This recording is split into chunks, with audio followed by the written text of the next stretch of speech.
It was a cold, dark night. The night was long, but I would be of no matter for me, for I wish for it to be even longer. Hi, my name is Susan. A long time ago. Now I am known by many names: superstar, wife, single, broke, etc. As I drove on this road, I can see the snowfall covering up the road, always falling, always covering what I need to see. I can see my breath coming out, telling me something is still alive underneath this dead corpse. I see the wolves roaming, hunting, not a care in the world, and without even worrying what to wear or anything at all. And look at me, all wearing clothes, and yet more shameless than a demon who doesn't have a soul. I stop at a restaurant and sit there to eat, but I can never let my guard down, for the vultures of this world always scan the land, always looking, always smelling, for they want meat, and the best meat is that of an injured wolf, unable to run, unable to hunt, and on the edge of death to feast.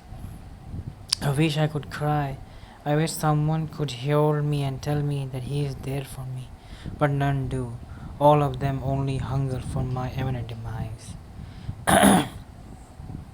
As I eat my food, I feel a man touching my shoulder and move his finger over my arm, hoping to get attention from me so that he become famous. But I'm not gonna let that happen. After I finish my food, I get on my car and on the road, hoping if someone sneaked inside my car and kill me right then and there. For all of this shame and pain to end. I see the wolves again, eating a deer which I killed, and I wish I could be like them, free to hunt and free to do whatever I want. I slept with men, so many men, just for money. I have to be shameless in order to earn a living, and I have to wear the clothes to show how beautiful of a soulless corpse I am. But these wolves, they don't wear clothes, and yet they are strong and beautiful without anyone telling them they are. I then stop at a small hotel and order a small room to spend the night, but even when he's giving me the keys, I can see he is only three goals in his mind, and that to get a video of me naked, get a chance to sleep with me and tell his story to his friends, or call the vultures so that I kill myself so they could feast on me before anyone else get the chance. As I enter my room and close the door, I lie on my bed and think if there is a way out. I skipped myself and looked at the mirror. My body, my ultimate weapon, the one thing which I used to gain fame and riches. But now I feel nothing, not the shame of men or the disgust of women. All I feel is the emptiness of a shell which doesn't have anything left. I then went to my toilet and took a shower to clean myself up. But as I did, I felt a warm hand grab my waist and chest, and I knew that it was just a man feeling his desire. But when I looked around, I felt nothing, but I see nothing but the vapor of the hot water falling on my back. I put on my towel and look at myself in the mirror, and just before I thought it was nothing, I felt someone or something grab me from the back and licked me and on my neck. I have been raped and tortured multiple times, but for a spirit to rape me is something I really wanted to see. As I wore nothing and went to my bed, hoping to get a glimpse of the evil or good spirit. As I waited for the spirit to show itself, but it didn't. So I went to sleep thinking it didn't exist. But when the moment it hit 12 a.m., I felt a cold chill on my spine, and so I covered myself up, and then I felt a strong force and it pulled my arms and legs to the side, and then I felt someone heavy and hairy sit on me top of me.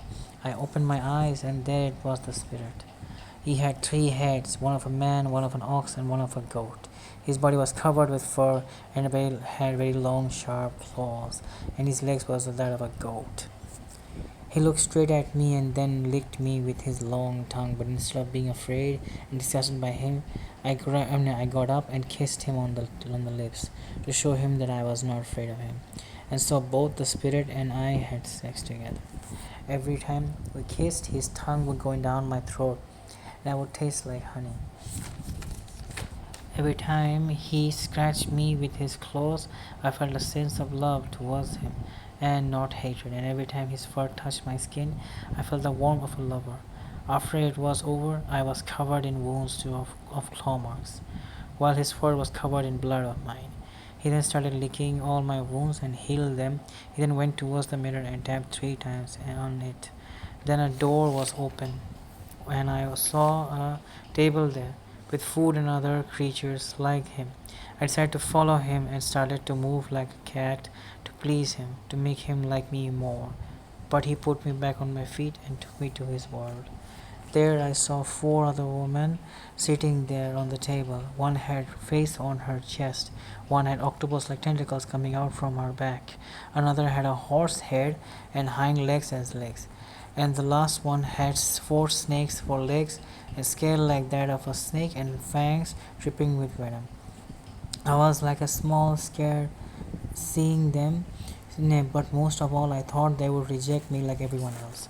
But instead, they gently grabbed my arm and welcomed me to sit alongside them. I then sit alongside with the woman with the tentacles coming out from her back. The woman with the face on her chest climbed up the table and gave her whole turkey to me to eat. I decided to give it a try, but and when I took the first bite of the turkey, it was nothing like I ever tasted. So I immediately started eating the turkey. But as I did, I noticed my hands' fingers were getting longer, as well as my nails, but I didn't care. As I consumed more, antlers started to come out from my head and started to grow fur all over my body. And lastly, my jaw grew longer and with more razor sharp teeth until finally, when I consumed the whole turkey, I became a full Wendigo. When I saw myself on the reflection of the plate, I didn't feel ashamed or embarrassed, but happy that I became just like them and decided to stay more time with them. But the spirit who brought me here didn't like my new look, so he gave me a glass of milk to drink, and by drinking it, I was back to my normal self. I then brought to me back to the human world by the mirror, but just when he was about to leave me, I begged him to stay for the remaining of the night, and so he and I have sex and then slept together. When the first light of morning light hit the room, the spirit disappeared, and I had to spend the entire night with him. Felt heartbroken and for not getting the chance to say even a goodbye. I was wholly broken. I then put on my clothes and closed the door of my room and gave the keys to the hotel owner. But the owner tells me that this number key doesn't exist in his hotel. I was shocked in disbelief, so I ran towards my room, but find the door of my room disappeared and there was nothing there but a wall. But I still had the keys to my room, decided to keep it with me. And as I got on my car, I looked at the hotel's window one last time before giving one last goodbye kiss to the spirit before leaving, knowing a soul fell for a shameless woman like me.